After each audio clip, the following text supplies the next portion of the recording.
اپنے خیمے میں بیٹھے ہیں تو ایک بی بی آ گئی، اس قبیلے کا کوئی شخص مسلمان نہیں ہوتا، بی بی آئی آگے کہنے لگی میرے 4 بیٹے جنگ میں کھو گئے، چھوٹے چھوٹے بچے جنگ میں کھو گئے، مل نہیں رہے، فوجیوں کو حکم دے مجھے میرے بچے تلاش کر کے دیں۔ صلاح الدین ایوبی نے جھٹ پٹ سر پہ امامہ باندھا، نیزہ پکڑا، سینے بند باندھا، اپنے جبے کو سمیٹا اور باہر کہنے لگی تو کدھر جا رہا ہے؟ کہنے لگا میں خود تیرے بچے تلاش کر کے دوں گا۔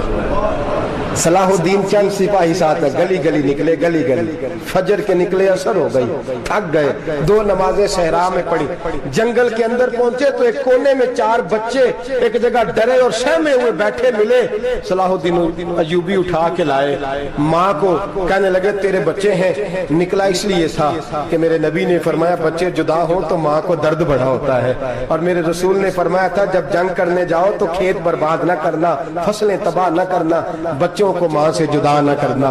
فرمایا میں سوچ رہا تھا تیرے بچے کہیں میری وجہ سے جدا ہو گئے تو مصطفیٰ کو جواب کیا دینا؟ فرمایا تیرے بچے ڈھونڈ کے لایا ہوں۔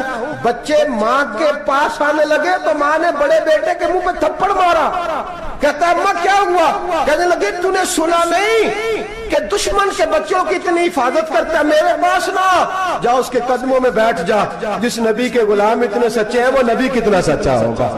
بنو قریظہ اور بنو نذیر 2 محلے تھے یہودیوں کے، یہودیوں نے بڑی عہد شکنی کی تو نبی پاک صلی اللہ علیہ وسلم نے ان کو بے دخل کر دیا، مدینے سے نکال دیا، مدینہ منورہ سے۔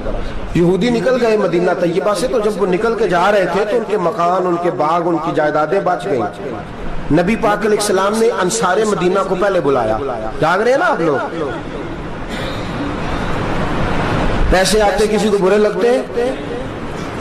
اب تو یہ بھی حلال حرام کی تمیز بھی اٹھتی جا رہی ہے، جائیداد، باغ، مال، علاقہ خالی ہوا ہے، وہ چلے گئے اور لوگ تو ڈھونڈتے پھرتے ہیں۔ اللہ خیر فرمائے، شاملہ جگہ ملتی نہیں اب شہروں میں، وہ کس کس نے نام کرا لیا، کدھر گئی ہے کوئی خبر ہی نہیں، خالی جگہ پڑی ہے۔ میرے نبی پاک علیہ السلام نے پہلے انصار مدینہ کو بلایا، حضور نے فرمایا انصاریوں بہت بڑی جائیدادیں یہودیوں کی، بنو نذیر اور بنو قریظہ محلے خالی ہو گئے، میرا دل کرتا ہے وہ تمہیں دے دوں، اس لیے کہ تم نے اپنے مہاجر بھائیوں کے ساتھ بڑا تعاون کیا، جائیدادیں تم نے دے دی ہیں، مکانات دے دیے ہیں، بڑا کچھ تم نے دیا ہے، میرا دل کرتا ہے وہ تمہارے نام کر دوں۔ تو انصار مدینہ کیا کہنے لگے یا رسول اللہ دے تو ہم نے دیا ہے پر وہ بیچارے جھچکتے ہی رہتے ہیں، وہ جھچکتے ہی رہتے ہیں، کھول کے ہماری چیزیں استعمال نہیں کرتے، تو حضور ہم تو پہلے ہی انصار ہیں، ہمارے پاس بڑا کچھ ہے، آپ مہربانی فرمائیں وہ سارا کچھ مہاجروں کو دے دے مہاجرین کو، ہمیں نہیں چاہیے۔ اب چلے گئے بات کر کے، میرے حبیب پاک نے مہاجروں کو بلا لیا، فرمایا بنو نذیر اور بنو قریظہ قبیلے کی جائیدادیں آئی ہیں، تمہارے پاس بظاہر جو چیزیں ہیں بھی وہ بھی انصار مدینہ کی ہیں، تو میرا یہ خیال ہے کہ وہ سارا کچھ تمہیں دے دیا جائے۔ حضرت ابوبکر صدیق رضی اللہ تعالیٰ عنہ کہنے لگے یا رسول اللہ صلی اللہ علیہ وسلم ہمارے انصار بھائیوں نے ہمارے لیے دل تک کھول دیے ہیں حضور، انہوں نے ہر چیز بانٹ کے ہمارے سامنے رکھ دی ہے، ہم اتنے خرد غرض ہیں کہ سارا کچھ لپیٹ جائیں۔ کہا حضور ہمارے پاس جو مکان ہے وہ ہے، ہم کاروبار کر رہے ہیں، تجارتیں کر رہے ہیں، مزدوریاں کر رہے ہیں، ہم انشاءاللہ اور بنا دیں گے، آپ یہ ہماری طرف سے ہمارے انصار بھائیوں کو گفٹ کر دیں، آپ انہیں دے دیں۔ میرے حبیب کی آنکھوں میں آنسو آ گئے، میرے نبی پاک علیہ السلام رو پڑے، یا رسول اللہ آپ کیوں روتے ہیں؟ فرمایا تمہارا یہ بھائی چارہ قائم رہا تو اللہ اسلام کو بڑی قوتیں عطا فرمائے گا، اللہ طاقتیں دے گا اسلام کو، اگر تمہارا یہ رنگ قائم رہا، یہ انداز، میرے غلاموں تمہارے یہ طور طریقے، ایک بھائی کہتا ہے دوسرے کو، دوسرا کہتا ہے تیسرے کو۔ مسلمانوں کی نا ایک تعداد لڑتے لڑتے لڑتے لڑتے دور چلے گئی، تاتاریوں نے قید کر لیا، 4 مسلمان تھے، تبلیغ کرنے گئے، جنگ کرنے گئے، جہاد کرتے کرتے کافروں سے لڑتے لڑتے تاتاری قوم میں چلے گئے، وہاں قید کر لیے گئے تو سزائے موت کا حکم ہوا، 4 بزرگ تھے، سزائے موت کا حکم ہوا تو تاتاری بادشاہ جو تھا وہ بڑا خلاف تھا، بڑا سخت مخالف تھا مسلمانوں کے، اس نے کہا کہ ان کو جب پھانسی دینا نا مسلمانوں کو تو میرے سامنے دینا۔ اب 4 عالم ہیں، 4 صوفی ہیں، سفید داڑیاں، سر پہ امامے، پھانسی کا وقت آیا تو جو پھانسی گھاٹ ہے وہ ایک ہے، چاروں کو کٹھے پھانسی نہیں ہو سکتی، ایک کو کہا کہ ایک ایک کر کے ان کو پھانسی دو،